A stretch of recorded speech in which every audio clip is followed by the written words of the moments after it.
Have you ever found yourself saying mean things inside your head because you have a huge to-do list and you're having a hard time getting it all done?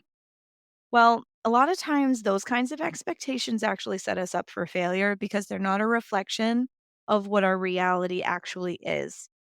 Join me this week as we take a look at expectations versus reality. I reflect a little on how that is manifesting in my postpartum recovery, but this is an episode for anyone, postpartum or not. Hi, I'm Adrienne Irizarry. I'm an Eastern medicine practitioner who is passionate about women's health and helping women live their best lives.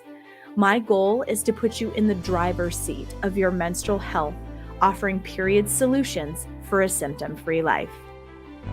Statements made in this program are for educational purposes only and not intended as a substitution for medical consultation or advice. We do not claim to diagnose, treat, or cure any diseases. This podcast is inclusive and welcomes all gender identities. The focus of the program is on biological function, and we will use the term women throughout, but it is referencing physiological and social challenges for biology, not identity. Come as you are, I am happy you're here and welcome all performances of identity. I hope you find something helpful in this show.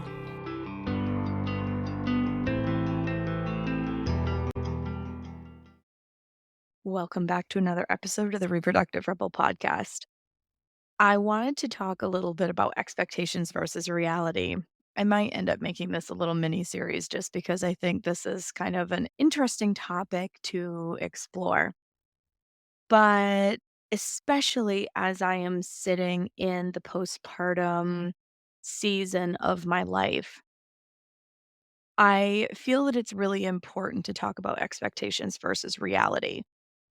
And a lot of the themes that I talk about in today's episode, regardless of whether you are postpartum, newly postpartum, you've had kids years ago, maybe you haven't had kids, but you're listening to this episode, I think that the themes in this are going to be relevant to everybody. And that's exactly why I just felt very called to do this episode this week.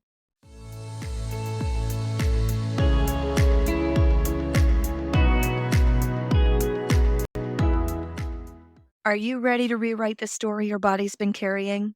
Rebel Remembered is a transformational journey for every woman who's felt disconnected, silenced, or weighed down by period pain, fertility challenges, or the shifting tides of perimenopause and menopause. Led by the reproductive rebel, Adrienne Irizarry, this program weaves together goddess archetypes, body literacy, and the ancient healing art of sound. Here, you will find freedom in your body, reclaim joy, and release the intergenerational trauma that no longer serves you. Sister, it is time to remember your strength. Join Rebel Remembered and awaken the rebel within. Information about joining this transformational program is in the show notes. And now, back to the show.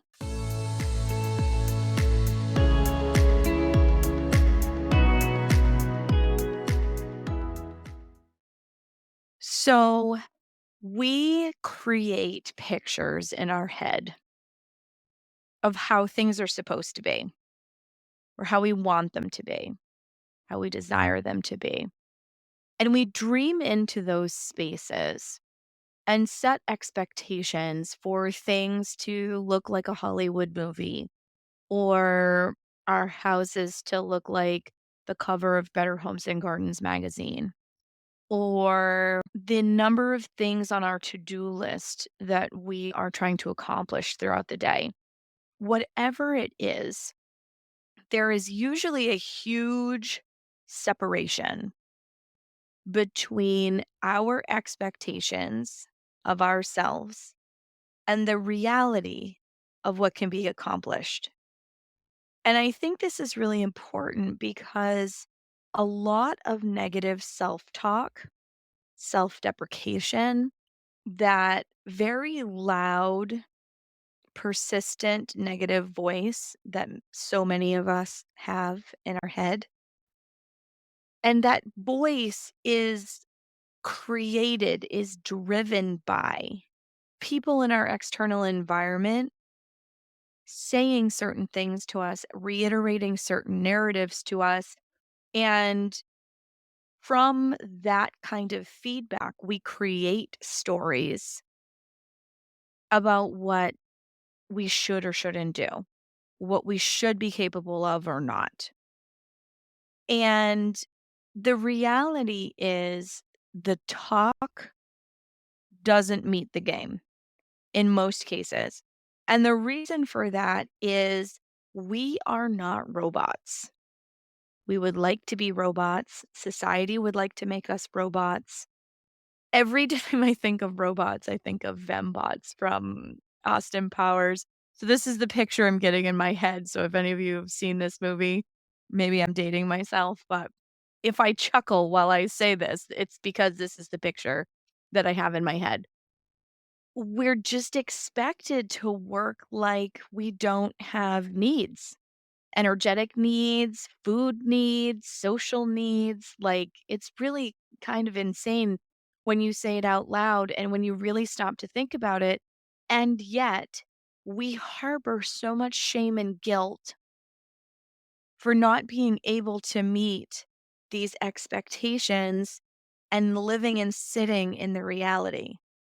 And I know that I've talked about this topic over the course of the last 3 seasons of Reproductive Rebel, and I've talked about it in various iterations, but I really, really think that it is critically important to honor, understand, and really start to recognize when that voice gets a little out of hand and acknowledge when it comes up, because then you can get curious about why it is happening.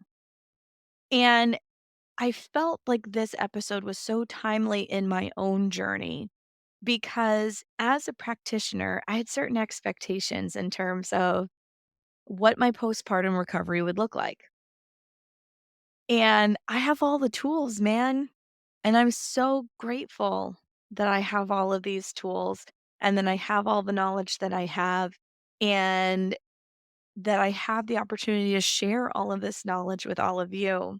And yet, I also have that little voice that is shaped by my lived experience. And as somebody who is in the postpartum, who is a little more sensitive in terms of where I am hormonally right now and all of those kinds of things, it's even more important for me to keep in perspective anyone who is in any sort of a recovery phase to keep in perspective that what you have for an internal expectation of yourself is very different from reality.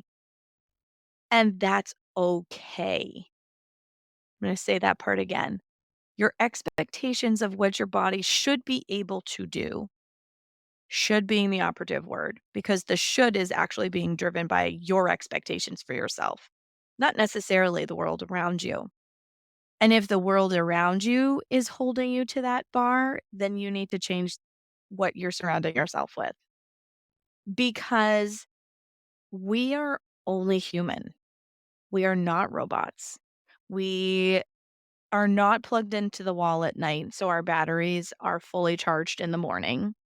We have sleep disruptions. We have little people disruptions. We have sound in the house disruptions. We have hot flash disruptions. All of these things affect our quality of sleep. So sometimes we wake up with a full battery. Sometimes we wake up not even with a half battery and still expected to do all of the things as if we have a full battery. Okay. So, as a postpartum woman right now, I am struggling with the healing process. I'm just going to be honest about all of that because I had expectations for myself because I have all of these beautiful tools that my bleeding was gonna stop really quickly, that my energy was gonna return quickly, that I'm nourishing myself and doing all the things that I'm supposed to be doing. And honestly, I've been very compliant. So I'm proud of myself for that. And I think that it's important for you to acknowledge moments where you have wins also. And learning how to stop and rest is hard because we've been socialized not to do it. And yet is something you should be very proud when you're able to do it. Okay. And I know that sounds like an oxymoron, but just think about it. Because we are socialized and we are guilted and shamed into feeling like we need to be productive all the time, when we're able to take these moments and slow down and honor the fact that our body has needs that supersede the demands of the rest of the world, when we listen to that inner guidance system, the one that goes, "Hey, girlfriend, you should probably go take a nap, even if it's just 20 or 30 minutes. Go lay down, take a nap, and then see how you feel before tackling this thing." Instead of doing what so many of us are guilty of, and I'm raising my hand right now for those who are not watching this on video, because I am guilty of this too, where you're like, "Oh, but if I just push through and do these last few things and then I'll be done and I won't have to worry about it." Well, the problem is when we push, we exceed what our body is capable of doing for us. And when we exceed what our body's capable of doing for us, we're pulling on energy resources in other parts of the body that start creating a detrimental effect. And it's really, really easy to see in the postpartum, which is why I was inspired to do this episode, because oftentimes we do the push and we feel yucky, but we don't have all of the lasting effects necessarily, or we don't see them at least at first. And when we push and then we push and then, oh, we're going to push again over here. Oh, no, I've really got to push myself through this other event over here. A little here, a little there, it starts to add up. Just like taking 10 minutes to meditate and go to lunch, do not bring your phone or work with you and just sit and mindfully eat your lunch. Those little things will actually pour back into your stores. Okay. So that needle will move incrementally in both directions. If you push a little here and push a little there and push a little here and push a little there, and then don't pour back in to the bank, you're creating a deficit and one that is hard to recover from. And the longer you do it, the worse it becomes. Same is true for the little ways that you pour back into your cup. Think of it kind of like finding change in the couch cushions or maybe in the dryer. I don't know about you, but I find a lot of change in my dryer because of my kids. And you put that into a piggy bank and you add a little change here and a little change there. And then all of a sudden you find you have like $36 in coins. Okay. So it might not look like a lot at first, but it adds up, both in the positive and in the negative. Okay. So I raised this because I want you to really think about how you're spending your energy and your time. And this is also very timely because the holiday season's upon us. What things are really truly necessary? Which things could we let go of? Which things are we being guilted by extended family to do, but don't feel aligned to you? Take inventory of all of those things because periods typically tend to be the most symptomatic of the entire year in January. And the reason for that is because we have burnt the candle through the entire holiday season, no matter what background you come from. Okay. This is the high holiday season, no matter what your affiliation is. And it is during the time of year where we want to pull in and we want to be quiet and we want to hibernate. Okay. So we're working already against our natural energy and then we're overextending ourselves. So come January, periods are like, holy freaking hell. What is this? I haven't had cramps in years. All of a sudden, my period's a flood. What fresh hell is this? And it happens every year. I've been in practice long enough that I pretty much look at January 1st and take a deep breath and go, okay, here comes the onslaught. And every single stinking appointment I do for the entire month of January, it's the same complaints. But it's because we aren't mindful of how we're spending our energy.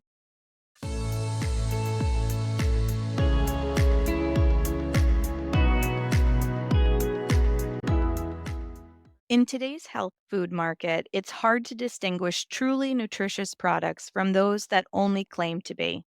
Despite their healthy labels, many ingredients are not organic. They're overly processed and contain synthetic nutrients, seed oils, sugars, sugar alcohols, or other potentially harmful additives.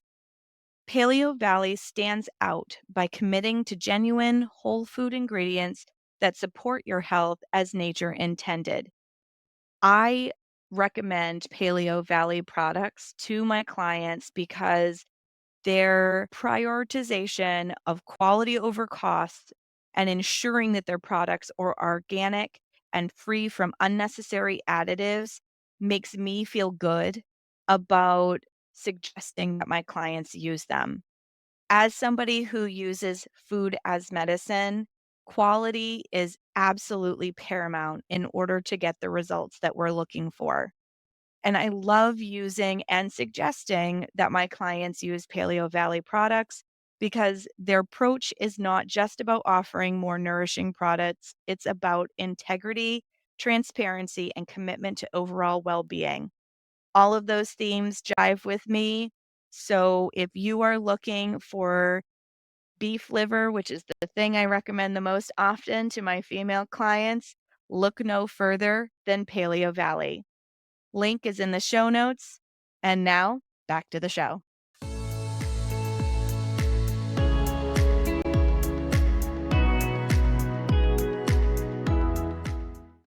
So, the reason that I say that it's really, really obvious in the postpartum is if you push a little bit, you start to bleed. So, it's a more immediate garbage in, garbage out kind of scenario where if you haven't taken the nap, if you haven't nourished yourself well, if you've pushed beyond your energetic limits, anything like that. You go a little too far and the pendulum swings really hard in the other direction. And your body goes, hey, I am at a deficit because you have just taken 9 months of your life, 10 months of your life in my case. My son was really late to build a human and birth this human. And now you've expended everything that you had in the bank. You have a beautiful little human, but if you're nursing, there's still output there because you're nursing this little human. So you've just done one of the biggest things your body will ever do, which you should be really proud of. But hold space for your body afterwards. I know we live in a culture, again, productivity focused. Many of us, because of the lack of paid medical leave in this country, which is a soapbox that I am going to bring up in the next season. I have a guest coming. I'm really excited. But the fact that we don't have paid medical leave here in the United States, many women rush back to work because the cost of living is so friggin' high. And when we do that, we're too tired. Our bodies are not recovered properly. We're literally not ready. I mean, if you think about it, we do not separate puppies from their moms before 8 weeks. And in the United States, some women are going back to work as little as 2 weeks after. I don't know about you, but I didn't know my name and what day it was 2 weeks after I had my son. Okay, that's a little bit of an exaggeration, but you know what I'm saying? Like, we're exhausted mentally and physically, and we're still bleeding, and then we're going to push and go back to work. What? So it's really easy to see in the postpartum when we overextend ourselves because if we push beyond our capacity, we get an immediate amount of feedback. For a lot of people, it's bleeding or a drop in milk supply or both. And yes, there's a connection. So that is why this program is all about rebellion because it is going to take collectively all of us drawing healthy boundaries around our bodies and saying, I'm too tired to do that today. Could we try again tomorrow? I am so exhausted that I'm starting to bleed. Can I just rest for a while?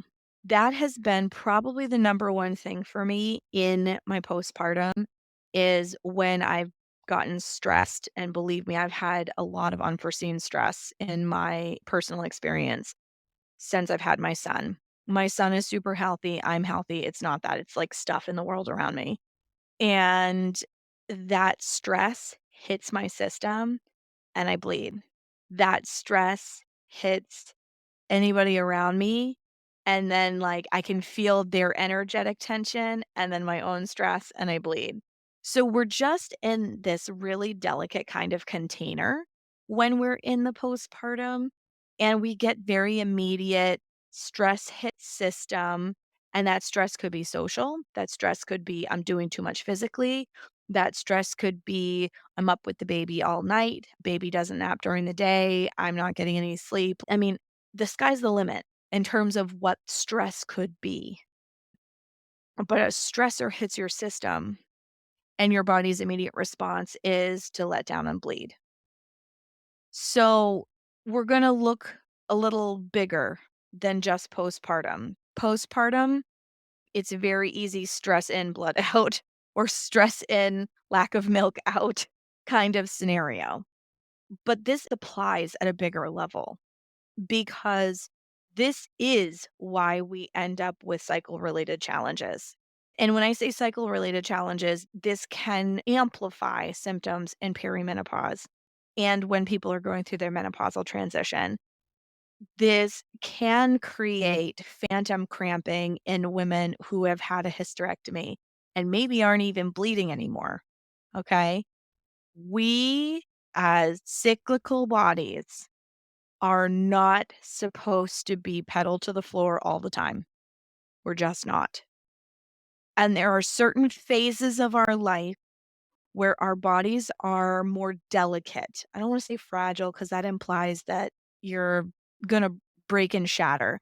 And that's not what it is. You are strong, but you need to be able to be flexible. And that flexibility comes with an appropriate amount of energy behind it.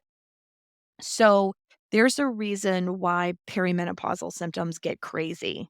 Just think about teenagers. If teenagers don't get enough sleep, they're monsters. I don't know about anybody who might be living the teenager part of their life right now, but when my kids don't get enough sleep, they are really tough to deal with. But they're like big toddlers. At least toddlers, you can like physically move around, whereas teenagers, no, it's not like that. But you're reasoning with a similar kind of tantrum spectrum, but it's because their hormones are changing really rapidly.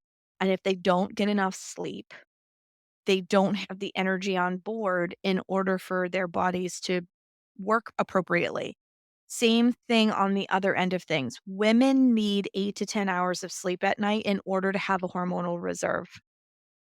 And I will do an episode about that specifically, I promise. But if we're not getting enough sleep, we don't have enough resources on board. By the time you get to your perimenopausal years, if you've been doing this little bit out, little bit out, little bit out, and not pouring enough back in, by the time your hormones start to shift during your perimenopausal years, then all of a sudden, this is where you get all of the memes where people are like, you know, essentially, what fresh hell is this? Because in perimenopause, there's rage, there's irregular cycles, there's anxiety, there's all of these emotional and physical things that start coming up. But it's because your body is now hitting another big hormonal transition, just like it did in puberty, bringing everything online. Now things are starting to shut down and you're coming out of your childbearing years. So as that happens, if there's not enough energy in the background to support that transition, it's like doing things tired. And just think about trying to do anything when you're tired. You're cranky, you're irritable, you have a short temper because let's face it, you really just want to go to bed. And anybody who's overtired really doesn't have the flexibility and energy in their system to be able to handle challenges because they're tired. And fatigue is at the forefront of their experience. So you may not have that instant feedback, like stress in, blood out, like you do in postpartum. For some women, they do.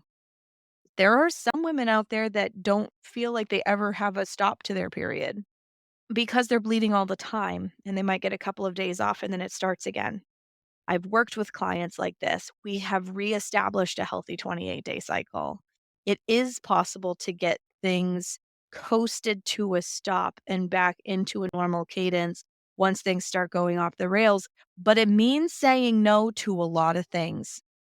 And that kind of lifestyle shift is super hard for some people. And they think it might get solved by a hysterectomy, but in a large number of cases, hysterectomies only open the door for more challenges like prolapse and things like that on the other end.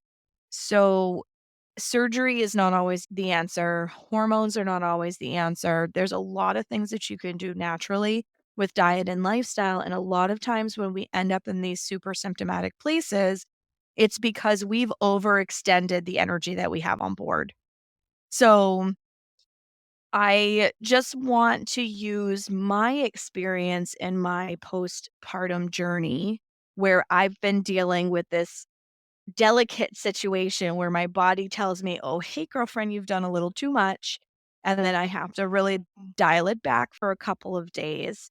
And then I start again. And I go, "Okay, I feel good. How am I going to create balance today so that I don't overextend myself?"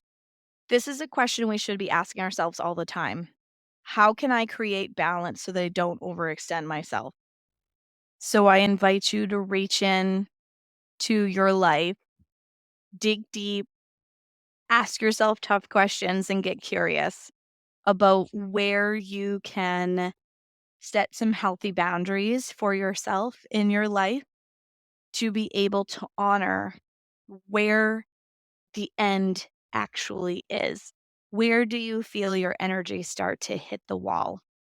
And where could you possibly pump the brakes before you get there? Because cyclical beings are equally, if not more productive than testosterone driven beings because we really have a lot of gifts that are given to us as part of our cycling body. But we have just been taught that it is superior to function in a 24-hour cadence like our testosterone-driven counterparts than in a 28 to 30-day cycle, and it's simply not true. We can get equally as much done. We just do it differently. Different isn't always a bad thing. Thank you for joining me for another episode of Reproductive Rebel. Reproductive Rebel is recorded by certified peri-steam hydrotherapist and acutonics practitioner, herbalist, and Chinese nutritional therapist Adrienne Irizarry of Moon Essence LLC. If you are interested in setting up an appointment for one-on-one support, ordering from our store, or checking out our course offerings, visit our website at moonessence.life. Be sure to subscribe to our newsletter and get insider information on upcoming events and offerings. Join the conversation. Like and follow us at MoonEssenceMe on Instagram, Facebook, or LinkedIn. Your voices make this program possible. Thank you all for your continued support.